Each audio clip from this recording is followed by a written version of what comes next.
Principal है, क्या है? सुपरपोजिशन प्रिंसिपल, यानी forces among multiple electric charges, forces among multiple electric charges. हमने कूलम्स लॉ में देखा कि दो चार्जेस के बीच में फोर्स थी, क्यों? दोनों चार्जेस रेस्ट में थे और हमने देखा कि एक चार्ज जो है वो दूसरे चार्ज पर कितनी फोर्स लगा रहा है, तो वो कहां से हमने कैलकुलेट किया? कूलम लॉ से। कूलम लॉ क्या बोलता है mathematically? F is equal to 1/4 pi epsilon naught Q1 Q2 upon R square.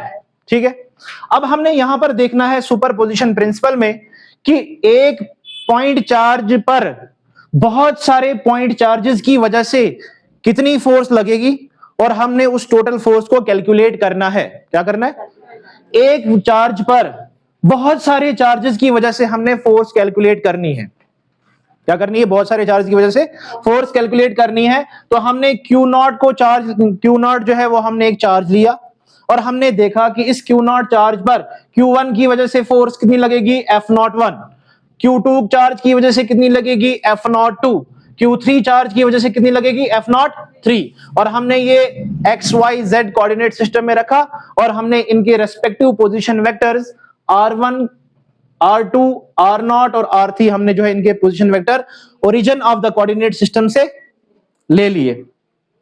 Superposition principle बोलता है कि एक पॉइंट चार्ज पर बहुत सारे चार्जेस की वजह से जो फोर्स लगेगी वो vector sum of individual forces, क्या होगा? वो vector sum of individual forces, यानी Q1 की वजह से Q0 पे फोर्स, Q2 की वजह से Q0 पे फोर्स, Q3 की वजह से Q0 पे फोर्स।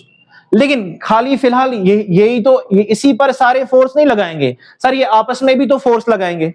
पहले हम इंडिविजुअली फोर्स देखेंगे। F1 force, F1 force means Q1 जो है वो पॉइंट चार्ज पर बाकी चार्जेस की वजह से जो है वो फोर्स कितनी लगेगी। ठीक है, फिर हम जर्नल एक फार्मूला निकालेंगे जिसमें हम टोटल फोर्स देखेंगे Q0 चार्ज पर।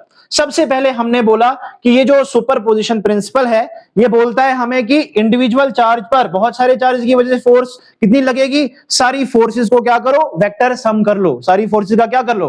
Vector sum. फिर हमने क्या किया? हमने लिया Q1 Q2 Q3 up to so on Qn तक चार्ज लिए हमने।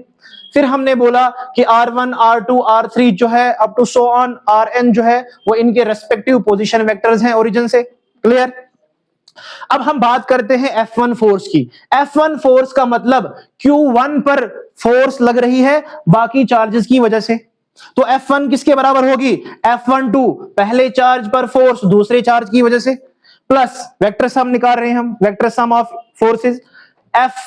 F1 फोर्स का मतलब है कि Q1 पर फोर्स पहले दूसरे चार्ज की वजह से, फिर हमारे पास तीसरे चार्ज की वजह से, इसी तरीके से चौथे चार्ज की वजह से। हम जर्नल लेते हैं n चार्जेस की वजह से पहले वाले Q1 चार्ज पे फोर्स। ठीक है, फिर हमें पता है कि फोर्स हम कैसे निकालते हैं? कूलम लॉ से। कूलम लॉ क्या बोलता है? F is equal to 1/4 pi epsilon naught Q1 Q2 upon R square. ठीक है, तो हमने लिया F1 is equal to 1/4 pi epsilon naught Q1 Q2 क्योंकि 1 और 2 चार्ज है अपॉन R21 फोर्स लगा रहा है दूसरा, और दूसरे से लेकर पहले तक का जो मैग्नीट्यूड है वो क्या है?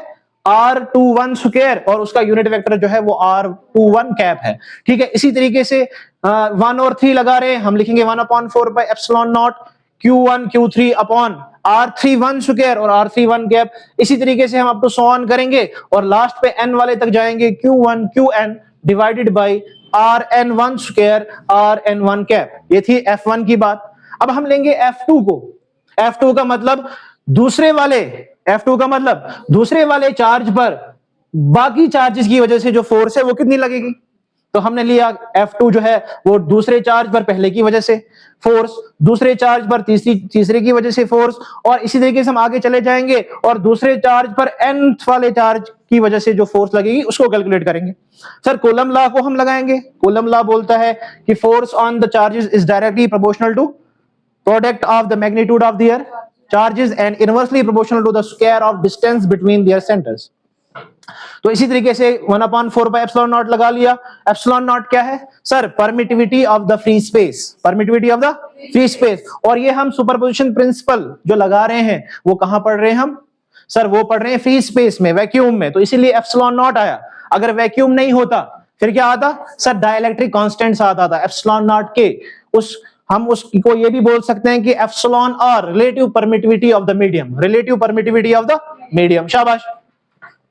और हम डील कर रहे हैं यहां पर यूनिट वेक्टर की, यूनिट वेक्टर में मैग्नीट्यूड और उसका यूनिट वेक्टर, फिर हम उसको कैलकुलेट करेंगे बाद में। तो Q1 Q2 upon R12 square, R12 square, R12 cap, ठीक है। जिस तरह से हमने इसको इस्तेमाल किया इसी तरीके से हम यहां भी कॉलम लॉ लगा सकते हैं। अब हमें दोनों मालूम है ये बातें, F3 भी निकाल सकते हैं, लेकिन हमने यहां पर ही क्या कर दिया, सो ऑन, क्योंकि ये क्वेश्चन बहुत लंबा हो जाता है। फिर हमने एक जर्नल जो है इसका सिनेरियो लिया। हम अब F0 की बात करते हैं। किसकी बात करते हैं? F0, यानी Q0 चार्ज पर बाकी चार्जेस की वजह से कितनी फोर्स लगेगी, बाकी चार्जेस की वजह से कितनी फोर्स लगेगी। तो सबसे पहले हमने F0 लिया।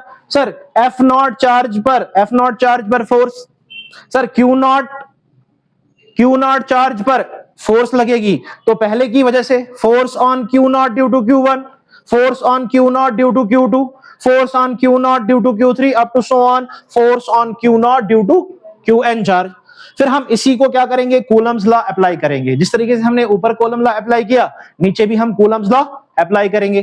तो हम देखेंगे कि F0 is equal to 1/4 by epsilon naught ले लिया हमने, क्योंकि फार्मूले में कूलम लॉ में यही है। इसको K बोलते हैं। What is K? Electrostatic force constant और कोलंबियन कांस्टेंट।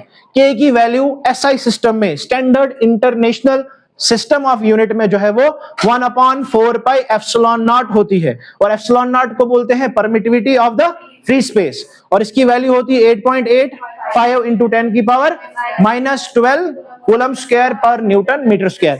तो अब हम लगा रहे हैं, तो Q0 Q1 पर लगा रहा है force, R1 not square, R1 not cap. इसी तरीके से Q0 Q2 वाला R2 नॉट स्क्वायर। हम 2 पहले क्यों ले रहे हैं? क्योंकि डिस्टेंस 2 से, पोजीशन 2 से उसके लिए आ रही है, क्योंकि 2 लगा रहा है नॉट पर, ठीक है।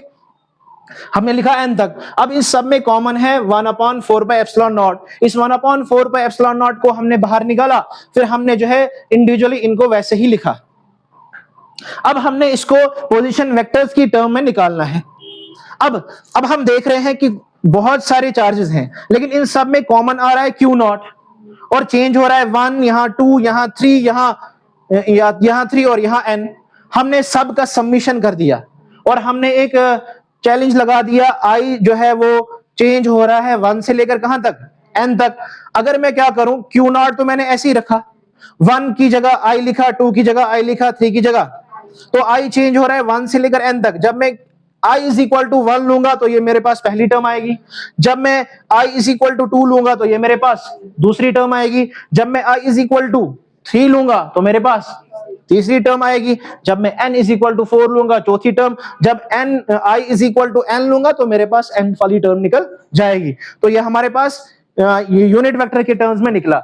अब हम पोजीशन वेक्टर के टर्म में निकालने के लिए क्या करेंगे, इस इक्वेशन के राइट हैंड साइड को, इस वाली साइड को R1 नॉट से, RI नॉट से मल्टीप्लाई भी करेंगे और डिवाइड भी करेंगे। अब मैंने क्या कर दिया, इसको R1 नॉट, RI नॉट से मल्टीप्लाई भी किया और RI नॉट से डिवाइड भी किया। तो मैंने देखा कि एक वेक्टर किसके बराबर होता है, उसके मैग्नीट्यूड और उसके यूनिट वेक्टर के बराबर। अब यहां पर ये मैग्नीट्यूड है, ये यूनिट वेक्टर है, इसको लिखेंगे हम सीधे RI नॉट वेक्टर। तो Q0 F0 is equal to 1/4 pi epsilon naught summation I is equal to 1 से लेकर n Q0 QI divided by RI naught cube, क्योंकि RI नॉट स्क्वायर और RI नॉट किसके बराबर हो जाएगा, क्यूब के बराबर। और RI नॉट और RI नॉट कैप किसके बराबर होगा, RI नॉट वेक्टर के बराबर। ये वेक्टर फॉर्म वाली है सुपरपोजिशन प्रिंसिपल, और ये हमारे पास यूनिट वेक्टर के टर्म्स में है। इसको बोलते हैं superposition principle, forces among multiple charges, forces among. तो अब जरूरी नहीं कि खाली इसी पे फोर्स लगेगी, बाकियों पर भी तो फोर्स लगेगी। हमने बाकियों पर भी फोर्स देखा, फिर हमने एक जनरलाइज आंसर निकाला कि Q0 पर बाकी चार्जेस की वजह से कितनी फोर्स लग रही है। ये सारा कूलम लॉ का ही एप्लीकेशन है कि कूलम लॉ का ही इस्तेमाल करके हमने बहुत सारे चार्जेस की वजह से एक चार्ज पर कितनी फोर्स लगती है वो हमने कैलकुलेट किया। That's all, thanks.